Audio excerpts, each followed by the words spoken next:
His whole salary was rice. Not gold, not silver, just sacks of grain. And his rank was counted the very same way. The year is 1561, Sengoku Japan. 50 warlords carving up the islands. Meet Jiro, a rank-and-file samurai with 2 swords and a lord to feed him. Today, you live his day, while I open his books. Richer than you or broker? Tell me at the end. So who are you today? A buke, a warrior by birth, mid-ranking, a vassal to a daimyo but no lord yourself. 2 blades right on your hip. The long katana, the short wakizashi, together the daisho. You held a sword before you ever held a brush. In a family like this, service is not a job. It is the entire life. Here is the first shock, and it is all about money. Nobody pays Jiro in coins. His wage is rice, measured in a unit called koku. 1 koku is about 180 liters of grain, roughly what 1 grown man eats in a whole year. Your salary buys your dinner. His salary was dinner. So let us do what we always do. Let us open the books. Gross, a fief of 5, maybe 10 koku a year. Sounds like a mountain of grain. Now, the deductions. A wife, children, servants, a warhorse, armor, blades. Every mouth and every strap comes out of that same rice. Take home, a thin few sacks. His wealth was real, and half of it was eaten by breakfast. What is that worth to you and me? Roughly, and I do mean roughly. 1 koku, 1 man's year of food, runs about 3,000 modern dollars by what it buys. Jiro's few sacks after costs? Call it $8,000 a year, and every cent of it is grain. Pocket that number, 8,000 paid in rice. Gold existed, of course. The koban coin, worth about 1 koku of rice, silver too, but that shiny stuff lived in the merchant's world, in trade. A samurai was measured in grain, status, rank, your very worth as a man, all of it counted in sacks. The coin was a shopkeeper's toy. The rice was you. Now look at what he wears. A light domaru cuirass, a horned kabuto helmet, and the daisho pair. That kit cost a small fortune, and it was handed down father to son. A peasant owned a bowl. You own a phone you upgrade every year. Jiro wore his entire net worth into battle, in lacquer and steel. Now look down the ladder.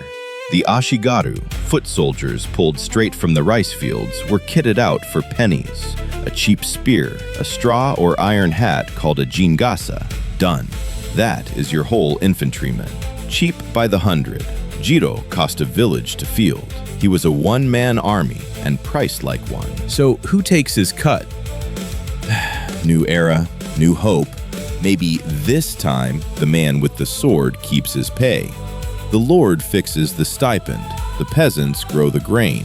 And to buy anything but rice, Jiro must sell it to a merchant at the merchant's price. Say it with me, there is always a middleman. This one just wears silk. Follow him home. A tight wooden house, straw tatami mats on the floor, and a thin futon you roll into a cupboard at dawn. No bed, no pile of stuff. You wake with almost nothing to your name but the 2 blades by the door. A warrior was not meant to own much. He was meant to be ready. Time to kill a myth, and for once, in his favor, we picture the past as filth and stink. Not here. The Japanese bathed, often in hot water, commoner and warrior alike. Jiro was cleaner than half the kings of Europe, who bragged about washing twice a year. Your move, Hollywood. His house smelled better than the movie. What is for breakfast? No feast. A bowl of rice, often brown, not white, some miso soup, salty pickles, maybe a scrap of fish if the day is kind. Meat? Almost none. Buddhism and the lords made it rare and unclean. The man's payday and his breakfast were the same grain. He was, quite literally, eating his salary. Watch the pay vanish. One adult eats about a koku a year, remember? So Jiro alone eats a whole sack off his own fief. Now add the wife, the kids, 2 servants, the horse. Guess how much of his stipend is gone before he buys a single thing? Wrong. Higher. Over half of it, chewed away, mouth by mouth. After breakfast, the dojo. A warrior's morning is drills, sword, spear, bow, strike after strike, hour after hour, from childhood. Nobody is born a samurai.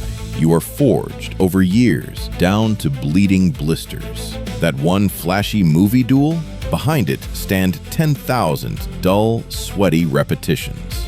You skipped the gym again. He had trained since he was 6. Now, honor with an asterisk. The samurai's spine was loyalty to his lord and readiness to die for him. Later, they would name that ethic Bushido, but the strict written code, the rule book you picture, that gets polished up much later, in peacetime. Here in Sengoku, it is a living habit, not a manual. The legend came after the ledger closed. And here is the myth Hollywood loves, busted.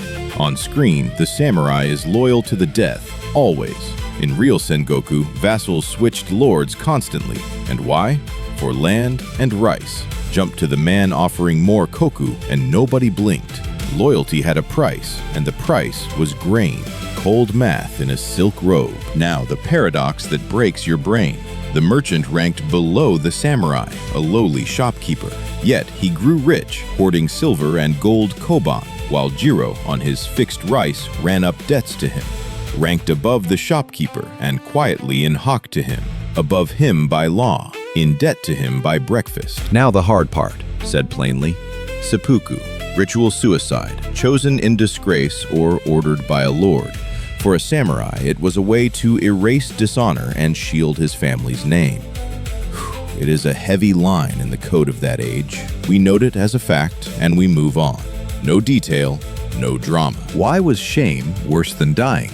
Because a warrior's reputation was his capital. Lose face in front of your own, and you are erased. A good name outsold any fief, any sack of rice. Land you can win back. Armor you can reforge. A stained name?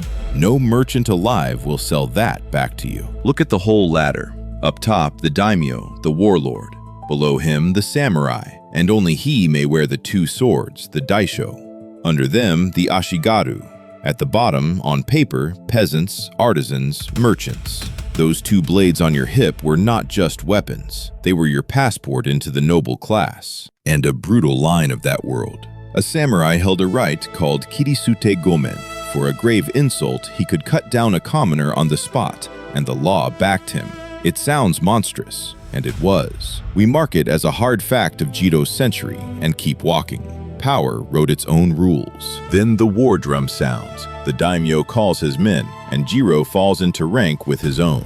A sashimono banner rides on his back so they know him in the crush. His family mon sits on the kabuto. And forget the movie duels. These armies run to thousands. This is not a fight. It is a machine. And the weapon that wins the field? Not the katana. The day belongs to the long yari spear and the bow in ashigaru hands. A wall of spear points stops a cavalry charge cold, bristling like a hedgehog. Nobody is dueling with pretty blades out here. Tight formation wins wars. The lone hero loses them. Here is a shock for the history buffs. Guns. Matchlock arquebuses, called Tanegashima, arrived in 1543, and by Jiro's year, they are rewriting war. A peasant's volley drops a proud-mounted samurai before his horse even closes. Gunpowder does not check your bloodline. The noble died the same as the farmhand who shot him. So where are you in all this? As a buke, you rank above the ashigaru, and you fight from horseback. But mounted or not, you are one cog in the formation, not a movie hero. You ride in the massed charge, knee to knee. The glory goes to the banner and to the lord, not to the rider bleeding for them. And which battle is this? 1561, Kawanakajima. The mighty Takeda clashes with the Uesugi, one of the bloodiest fields of the whole era. Thousands packed shoulder to shoulder, spears, horses, gunsmoke, war horns howling. This is real Sengoku war. No choreography, no mercy, just the ledger of the age, written in mud. So the legendary katana, slayer of hundreds, sorry to disappoint. The katana was mostly status and a close quarters backup to finish a downed foe or save yourself in a scrum. It never ruled the battlefield. The image of one man mowing down armies with a single blade? Gorgeous cinema. History has no such page, and the reality is harsher than any film. Invisible ninja? Wildly inflated. Honor at all costs?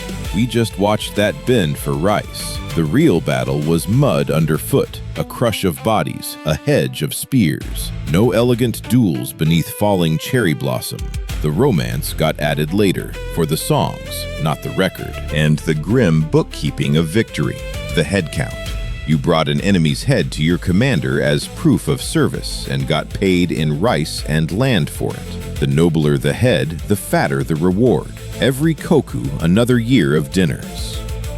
We log it as a cold fact of the trade and move on. So why endure all of this?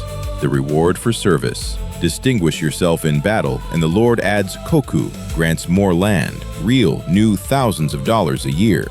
There is the carrot on the stick. More valor today, more rice, and a higher rank tomorrow. A whole career measured out in grain. Now fast forward to the twist. The wars end, peace settles, the country unites, and hundreds of thousands of trained warriors have nobody left to fight, still drawing the same fixed rice. You were shown the honor and the shining steel. Read the ledger under it. His wage was a peasant's harvest, set by a lord, and it never once bought more. That shine was never wealth. It was rice, counted by everyone but him. And the rice played a cruel trick. Prices creep up, the stipend, nailed in place, does not. You would grumble that your salary lags inflation. His did not lag it. It ignored it entirely. Samurai slid into debt with the merchants they scorned, turned clerk, turned fencing tutor. Some drifted back to masterless ronin. A warrior with no war simply went broke. So here is the tally, and no verdict from me. His side, 2 swords, real honor, a bath most kings envied, a rank you could not buy. Your side, meat on the table, a wage that can actually grow, and nobody counting your worth in dinners. Remember the $8,000 paid in rice?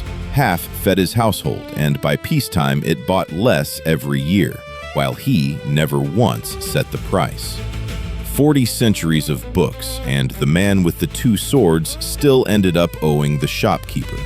Richer than you or broker? Do the math. Comments are open. And subscribe. The one line in this ledger with no deductions. Next, I audit a knight who paid to fight.